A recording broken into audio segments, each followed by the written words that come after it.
Côte d'Ivoire, le prix de la paix. Repentance et mise à jour du data constitutionnel et politique.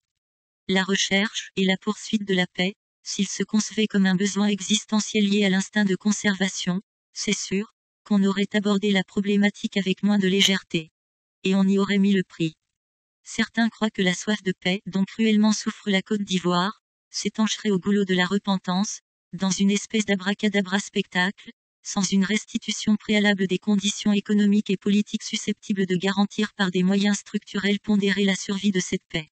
Or la paix doit s'établir de façon prioritaire et pérenne, comme une science, dont il ne faut pas priver nos efforts, dans leur désir de bâtir un État souverain respectueux de la dignité de la fratrie. Les systèmes sociaux de gouvernance d'État se sont montrés dépassés et inopérants, force est de le reconnaître bien hélas. Parce que c'est de leur agglutination fait de schémas politiques incestueux, ajoutés à la mauvaise foi de faux frères à la solde d'oligarques étrangers assoiffés d'argent, que notre oasis de paix a commencé à devenir plus sec que le désert du Kalahari. Nos États se sont conçus dans la précipitation, et sur des bases d'intérêt qui aujourd'hui ont épuisé leurs munitions. Leur fonctionnement qui peine à marcher droit, le prouve éloquemment. Car la société africaine est en pleine mutation. Or certains concepts politiques devenus vieux comme des vêtements, ne rentrant plus aux besoins économiques vitaux des citoyens, se doivent d'être retirés et remplacés immédiatement.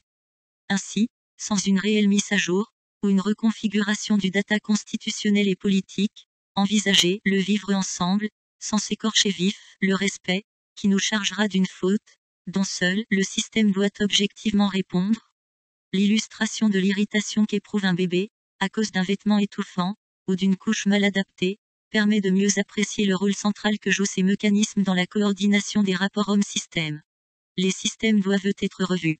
Sinon ce sont les hommes qui subiront les conséquences de leur caractère à risque.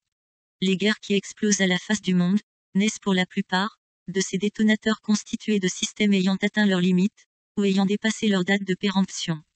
Même si l'adage ivoiride dit que microbe tue pas africain, parce qu'il suffit d'assaisonner son lime avarié avec une grande quantité de piment, cette vérité, qui je doute fort vienne de la palisse, était un prétexte pour couvrir savamment sa nudité économique et financière. Ce cas de figure est un bel exemple de pragmatisme providentiel, ayant pour but de doper le mental des Africains d'une foi capable de les porter loin dans leurs objectifs, malgré les moyens modestes qu'ils possèdent, et non une preuve d'insouciance.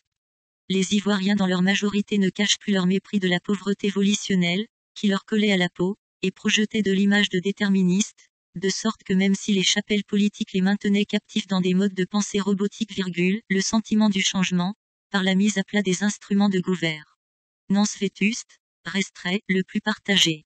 La paix par la réconciliation ne s'obtiendra pas au moyen de la repentance uniquement comme beaucoup se battent à le réduire, mais également dans celui du redressement du système démocratique, qui a devoir de répondre au mieux aux besoins de développement que nous impose le marathon de l'économie de marché. Azoa Begré, Amos Darbogia.